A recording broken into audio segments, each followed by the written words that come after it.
Welcome to Bind EduTech, and this is a continued class in which we are going to discuss the chapter number 2 from Hornbill, We Are Not Afraid to Die, and about their authors, the two authors. In previous video, I've told you that we will begin with Gordon Cook, जो हमारे पहले author हैं. हम लोग उनसे शुरू करते हैं. गॉर्डन कुक कौन थे, कहाँ से बिलोंग करते थे, वगैरह वगैरह. तो गॉर्डन कुक के बारे में पहली बात, उनका बर्थ ईयर और डेट दिया हुआ है 3 दिसंबर 1978. गॉर्डन कुक जो हमारे ऑथर्स में से एक हैं, और मैं जिनको बोल रहा हूँ कि वो नरेटर भी हैं, और मैंने उनका पिक्चर भी आपको दिखाया है उनकी फैमिली के साथ. वही गॉर्डन कुक के बारे में बताया जा रहा है कि 3 दिसंबर 1978 में उनका जन्म हुआ टोरंटो में. टोरंटो जगह दिख रहा है, टोरंटो जगह का नाम है, और ये जगह कनाडा में है. और probably, I am not sure, but शायद टोरंटो कैपिटल भी है शायद उसका, I am not sure, but Toronto is a city in Canada. Toronto is a city in Canada, and Canada is a country of North America. ये जो sequence है, इसको याद रखना, एकदम दिमाग में बैठा के रखना कि उनका जन्म टोरंटो में हुआ था. टोरंटो एक शहर का नाम है जो कि कनाडा में है, और कनाडा एक कंट्री है जो नॉर्थ अमेरिका में है. और नॉर्थ अमेरिका क्या है? एक कॉन्टिनेंट है. तो यहाँ पर कनाडा में टोरंटो नाम के जगह पर गॉर्डन कुक का जन्म हुआ था, और बताया जा रहा है 2 टाइम कैनेडियन ओलंपिक सेलर. इनका प्रोफेशन सेलिंग था. ये सेलिंग वर्ड मैं पहले भी डिस्कस कर चुका हूँ, और एक बार फिर से, क्योंकि बहुत इम्पॉर्टेंट है. सेलिंग जो वर्ड है, सेल वर्ड से बना है, और सेल वर्ड अलग अलग स्पेलिंग्स में सेल वर्ड एक जैसा भी प्रोनाउंस हो सकता है. जैसे एक स्पेलिंग है SALE, इसको क्या पढ़ेंगे? SALE, sale. और ये कहाँ देखने को मिलता है आपको? दुकानों में, मॉल्स में, यही वाला स्पेलिंग मिलेगा, सेल्स. और जिसका मतलब होता है छूट दी जा रही है. किसी में 30% का सेल है, किसी में 40% का सेल है, किसी में 50% का सेल है. उसका स्पेलिंग होता है SALE, सेल ही पढ़ते हैं. और एक स्पेलिंग अलग है उससे, SAIL. और हमारा चैप्टर जो है वो इसी स्पेलिंग से रिलेटेड है, SAIL, जिसको सेल पढ़ेंगे. सेल वर्ड से बना सेलिंग, और एक और वर्ड बना सेलर. यहाँ देखो, सेलर वर्ड बना, और एक वर्ड सेलिंग, SAILING लगा देंगे तो सेलिंग हो जाएगा, और SAILOR लगा देंगे तो सेलर हो जाएगा. जैसे तुम बहुत कॉमन एक एग्जाम्पल से समझ सकते हो, एक वर्ड है टीच, TEACH, ये वर्ड सबको ही समझता होगा, TEACH, टीच। टीच मतलब होता है सिखाना, पढ़ाना, बताना, और उसमें ING लग जाता है तो टीचिंग हो जाता है, और ER लग जाता है तो टीचर हो जाता है, पढ़ाने वाला। इसी तरह से सेल वर्ड है SAIL, उसमें ING लगाएं तो सेलिंग हो गया, और OR लगा दिए तो सेलर हो गया। सेलिंग का मतलब होता है नाव चलाना, एकदम कॉमन भाषा में बोल रहे हैं, नाव चलाना, बोट चलाना। जैसे आप बोटिंग वर्ड यूज़ करते हैं अगर, तो बोटिंग और सेलिंग ये बहुत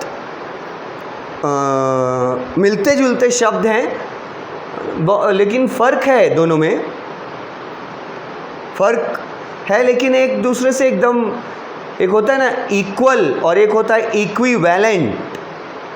तो इक्विवेलेंट हैं ये, इक्वल तो नहीं है पर इक्विवेलेंट है। सेल SAIL, सेलिंग मतलब नाव चलाना, और सेलर मतलब नाव चलाने वाला। अब नाव चलाने वाले को बोलेंगे नाविक, हिंदी में हम लोग उसको ये ना बोलेंगे नाविक, नाव चलाने वाला। तो यहाँ जो नाव वर्ड है,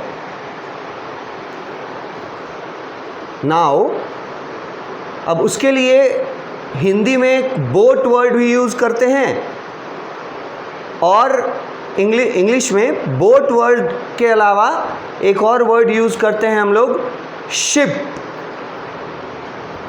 SHIP। एक हो गया बोट और एक हो गया शिप, दोनों का डिफरेंस समझ रहे हो? बोट छोटा होता है, शिप एक उसी का बड़ा फॉर्म है, बोट उसी का छोटा फॉर्म है, शिप उसका बड़ा फॉर्म है। और शिप जो चलाने वाले लोग होते हैं उनको सेलर बोला जाता है। बोट चलाने वाले लोगों को भी सेलर बोला जा सकता है, इसमें कोई बड़ा फर्क नहीं है, पर यहाँ सेलर वर्ड यूज़ किया है।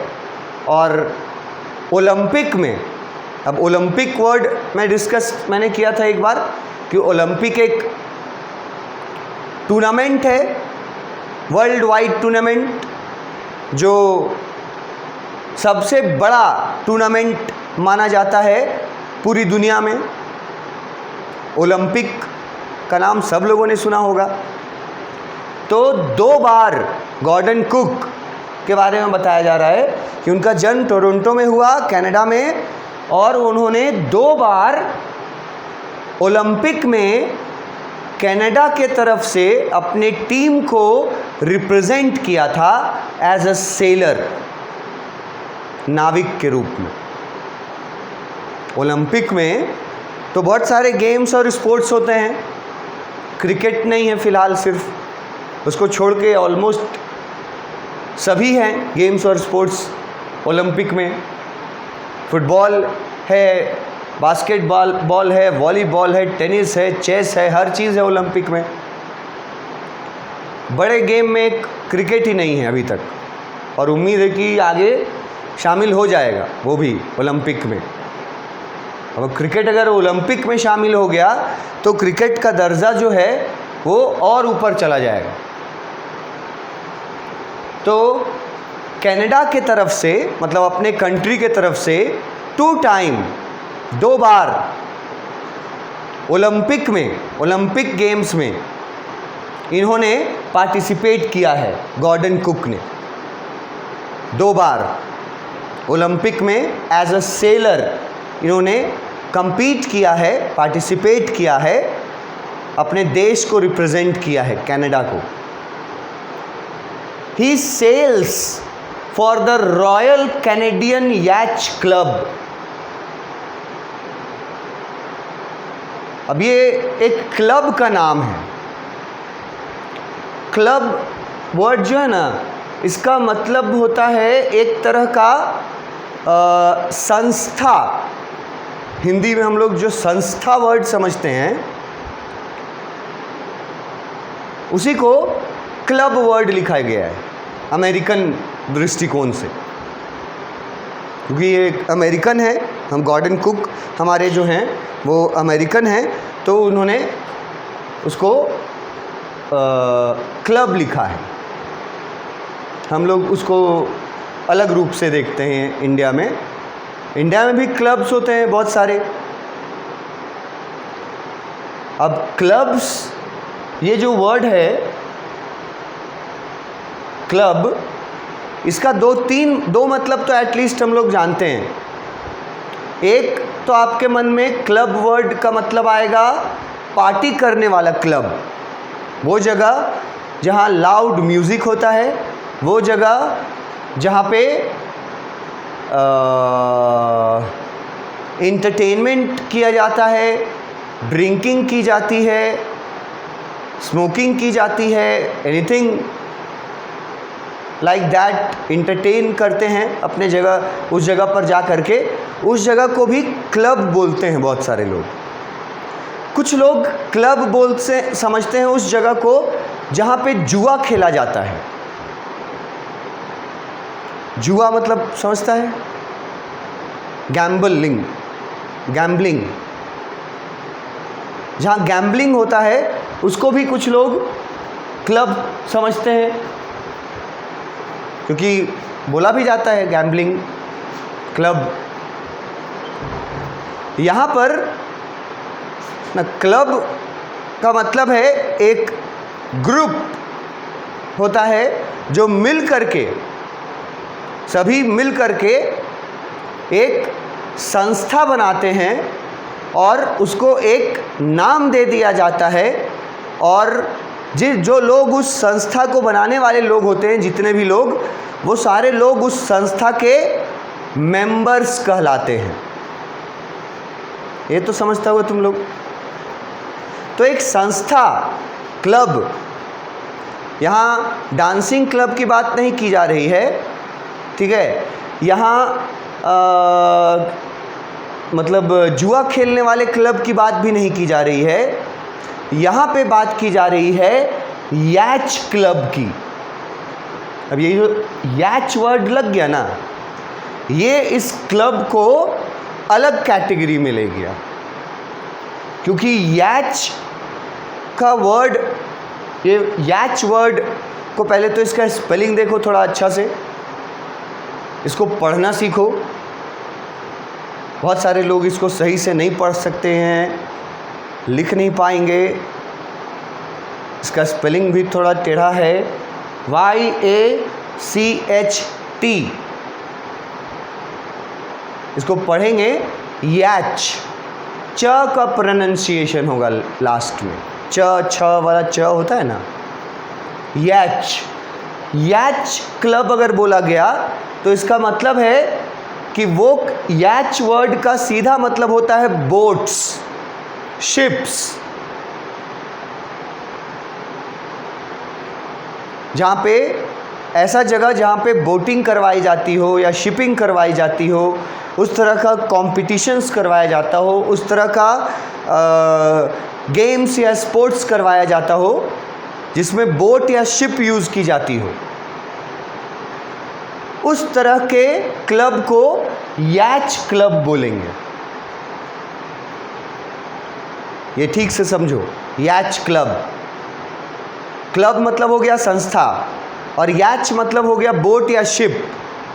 तो कोई ऐसी संस्था जो बोट, नाव, छोटा नाव या बड़ा शिप इससे रिलेटेड हो और जहाँ पे इससे रिलेटेड कॉम्पिटिशन्स किए जाते हों,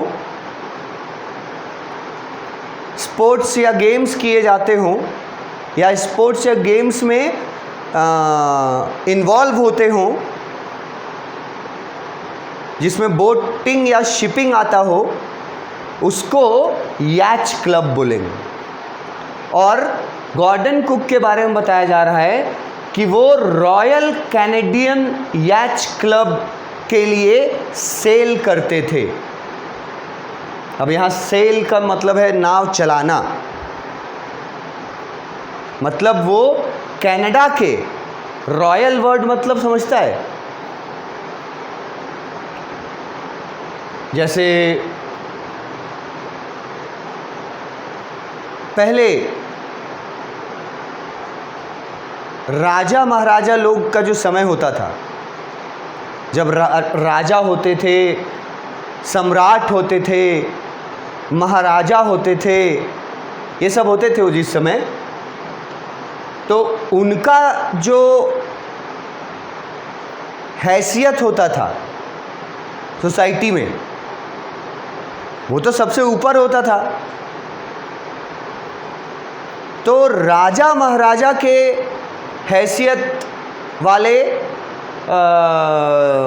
लोगों के को ये वर्ड रिप्रेजेंट करता है।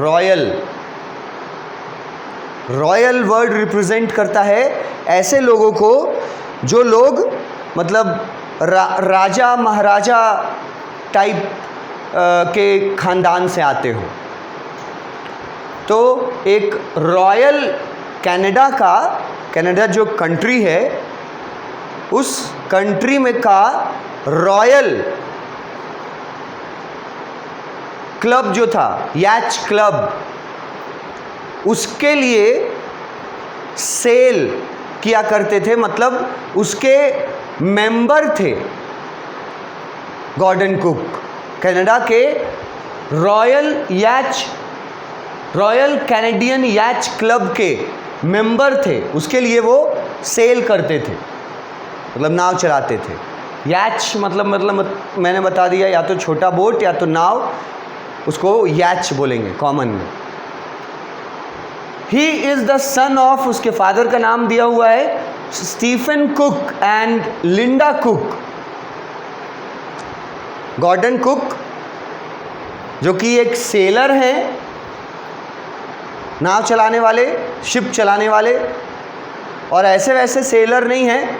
इन्होंने अपने देश को 2 बार रिप्रेजेंट किया है ओलंपिक में, और ओलंपिक्स में अपने देश को किसी भी स्पोर्ट्स में रिप्रेजेंट करना, ये अपने आप में एक बहुत बड़ी उपलब्धि है, अचीवमेंट है।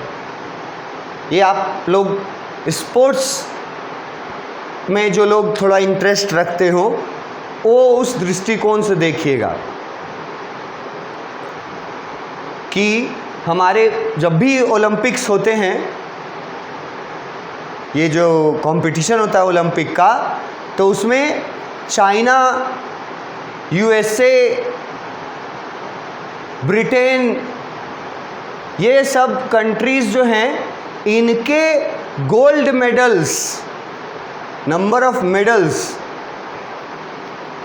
ऑफ गोल्ड मेडल्स से हमेशा भारत, हमारा अपना जो कंट्री है, उनके गोल्ड मेडल से कंपेयर किया जाता है, तो हम लोग एकदम लास्ट वाले पायदान पे आते हैं। मतलब चाइना अगर 100 गोल्ड मेडल जीता है फॉर एग्ज़ाम्पल, तो इंडिया कितना गोल्ड मेडल जीतेगा? ज़्यादा से ज़्यादा 2, या हो सकता है 1 ही गोल्ड मेडल जीते। हमारी ये स्थिति होती है ओलंपिक गेम्स में।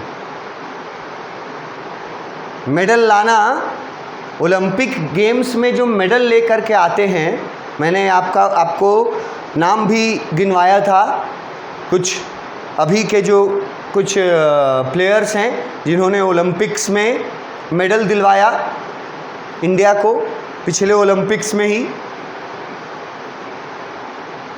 उसमें एक रेसलिंग में आया था हमारे पास मेडल, ठीक है, और बैडमिंटन में मेडल आया था हमारे पास, ओलंपिक में लॉन टेनिस में मेडल आया है।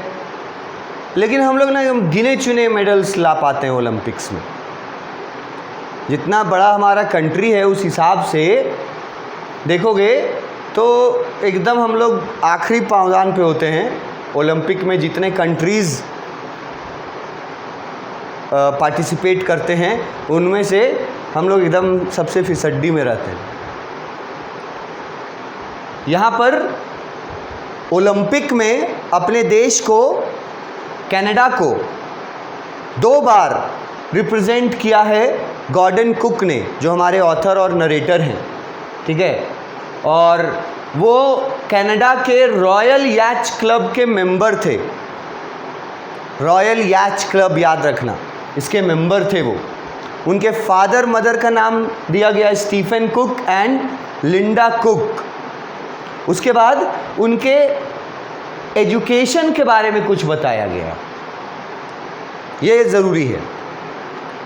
एजुकेशन के बारे में गॉर्डन कुक जो टोरंटो में पैदा हुए 1978 में।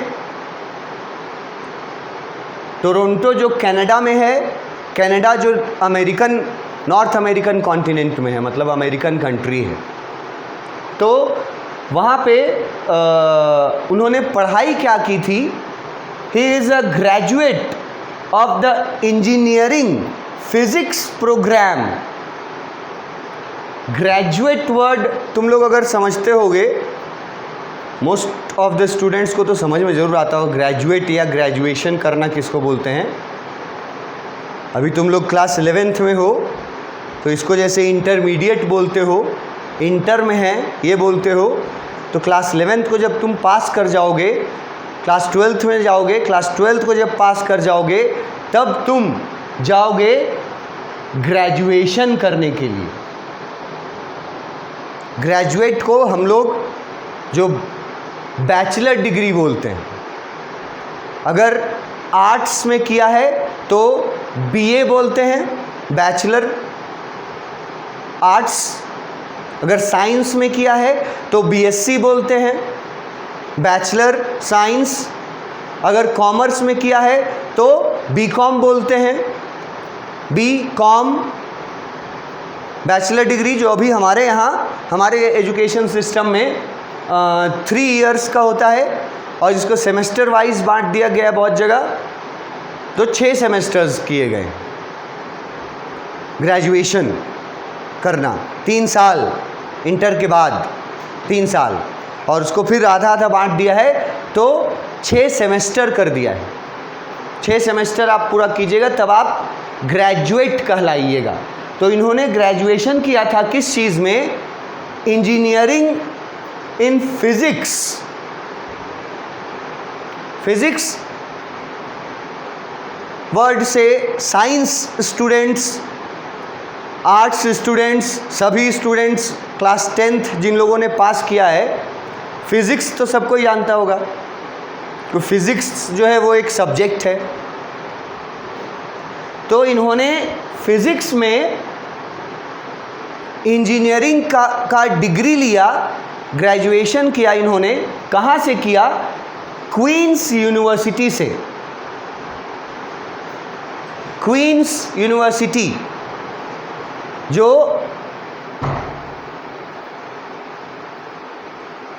कनाडा में ही है। क्वींस यूनिवर्सिटी के लिए मैं श्योर नहीं हूँ कि वो कनाडा में है, आई एम नॉट श्योर, पर क्वीन यूनिवर्सिटी का एक पिक मैं आपको दिखा सकता हूँ, हाँ, जिसमें क्वीन मतलब यूनिवर्सिटी दिखाया गया है। देखो ये पिक जो है वो क्वीन यूनिवर्सिटी का है, देख रहे हो? यही वो यूनिवर्सिटी है जिससे गॉर्डन कुक ने बैचलर डिग्री इंजीनियरिंग की हासिल की। सब्जेक्ट क्या था?